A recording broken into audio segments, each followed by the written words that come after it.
time flies.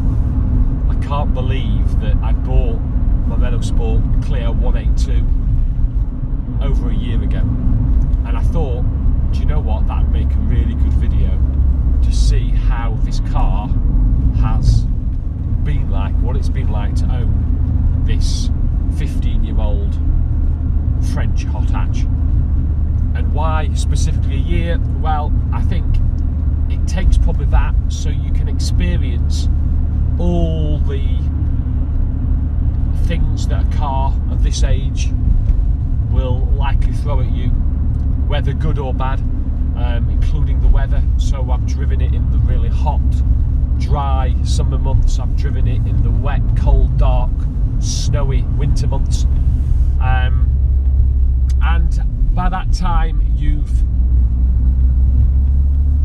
got rid of all the little gremlins when you first bought the car from the previous owner, and you start getting a feel for how reliable the car is, I think, after a year.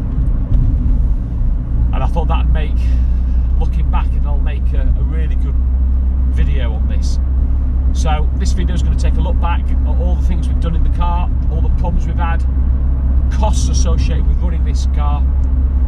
And remember, this now is on 116,000 miles. I bought it, say, just over 12 months ago for 114,000 miles. So I've done just over 2,000 miles in the 12 months. Welcome to another fast and fun video. It's Rich here, and in this video we're looking at a year with my Clio 182. Oh, bugger. Oh no!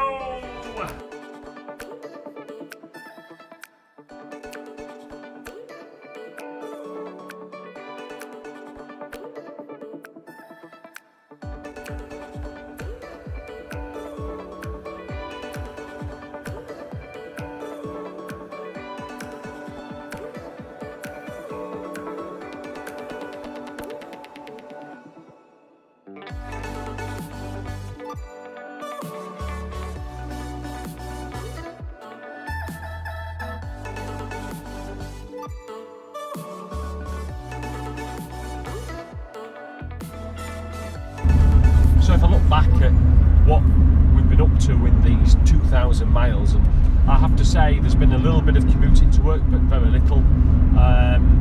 Most of that has been for enjoyment, for pleasure, and really quite often it's the go-to car. And when I look back at a couple of the trips that I did up into Wales in the last year, it was the Clio 182 that I decided to take. And it's because I think for UK British roads, B roads that are small and twisty, and the Clio 182 is a great car. You can really push it to you can push it where some other high performance cars on UK roads it's just not safe to. They're either too narrow or with regard to speed limits. But the Clio 182, you can really start to exploit that wonderful normally aspirated 2-litre engine. So I've done various trips up into Wales, specifically Eel Valley, and again, if you've never been there, great place to go. And then lots of practical stuff as well. I mean, you can absolutely take this to the supermarket, you can absolutely commute in it, you can do most things. There are a few things that would annoy me though if it was a daily car. I think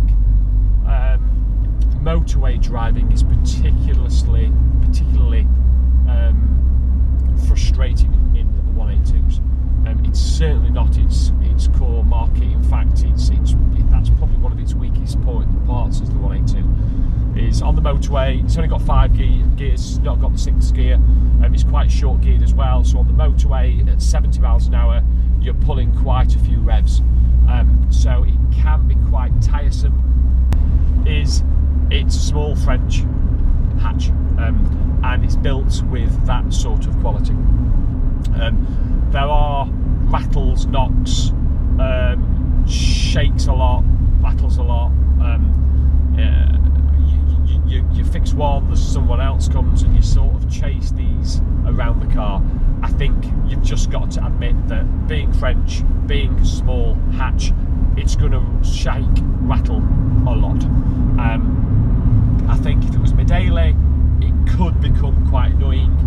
The boot was rattling a lot, and that's because the inside of the boot, it's the plastic panel on the inside of the boot. It's held on by one screw and about 8 or 9 of the plastic clips that you just push in.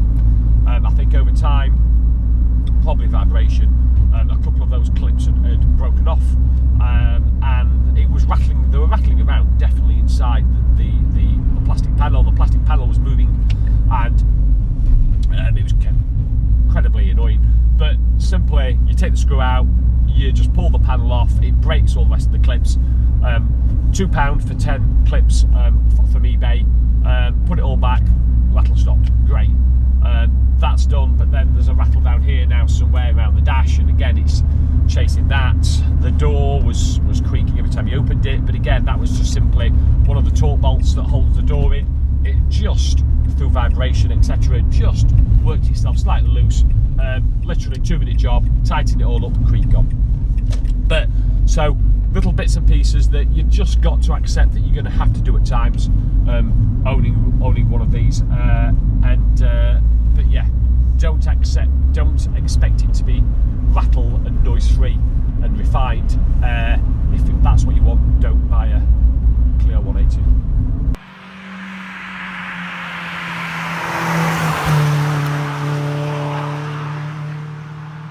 So what other things, issues, problems and faults have I had? Well, the headlights, they'd quite badly marked over years of sort of airflow and stone chips etc. To touch, you can't necessarily feel it too badly, but what you just need is headlight, main headlight, restore kit.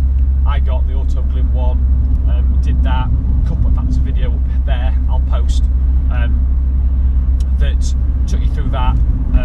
It takes about an hour and a half each headlight, and it came up really well after I did that. So again, it's worth noting to do that headlight kit, and the kit was about 35 quid or something, so quite cheap.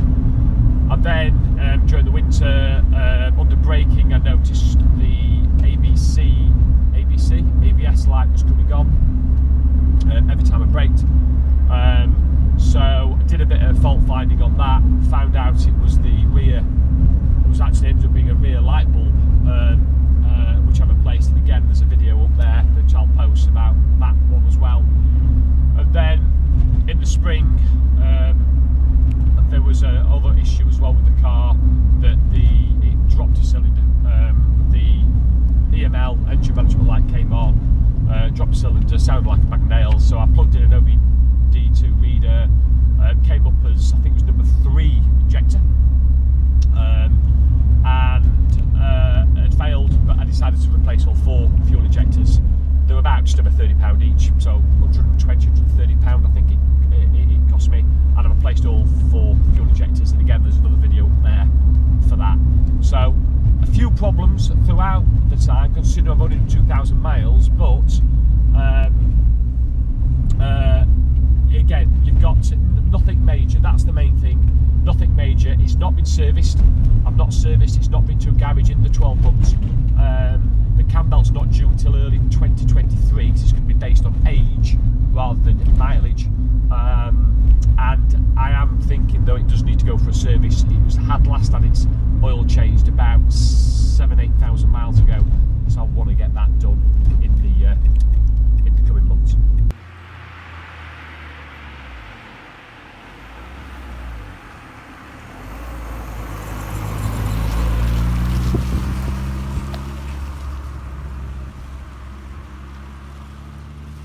When you buy a 182, you buy it on condition and you buy it on service history rather than purely on miles itself. Just let me, in fact, if I just show you in the garage, I'll show you the type of service history. When I say service history, people have different perceptions. I'm not just talking about a sequence of stamps in the book, I'm talking about actually proper service history. So let me show you in the garage what I exactly mean. When I talk about service history, this is what I do for all my cars. This is a pack here. You can see how thick it is. I mean, it's incredible. But what I do is I date everything, so I know what the date is, and this has now got every piece of service history. And for me, this just adds massive value of the car to any car, because what this is now showing you basically is the whole history of this car. So I can go right the way back to day one, back in 2005, and I can see every single bit of service, oil change, cam belt, MOT, tyres, brakes. It's just comprehensive. And to tell you the truth, that is why I ended up buying this car, because that, I think, is quite rare, especially on something like a Clio182. But other things that I don't like about the car, I've mentioned the motorway. I think as a daily, that motorway drive would be a bit of a bind if there's quite a lot of motorway miles on there. You've got to accept that it's going to rattle and shake like most French hatches would do. The inside, it's well known about the driving position. Well, I do notice it when I've gone from one of the sports cars into the Clio. But after half an hour of driving it, to tell you the truth, the driving position is absolutely fine. It's not really been much of an issue for me. I think the bigger issues, I don't like the steering wheel. I think the steering wheel feels big, heavy, cumbersome for what is supposed to be a small little lightweight hot hatch. So don't like the steering wheel. And as for the rest of the inside, in both design and quality, it's poor. I mean, fundamentally, it was designed wrong. And I compare this to, I've just bought a Honda Civic Sport EP2 for my youngest lad to learn to drive in. It's done out like a Type R EP3, but it's not. That car, same sort of era, 2005. That's got storage, big storage, it's got drink storage, it's got storage for flipping mobiles and pens and paperwork, and there's flipping storage everywhere. And it's only slightly bigger than the Clio. I don't know what the Renault Sport, or Renault at the time, actually, because it's based obviously on the Clio, what they were flipping doing with the design, but it's absolutely appalling with regard to lack of storage for most things.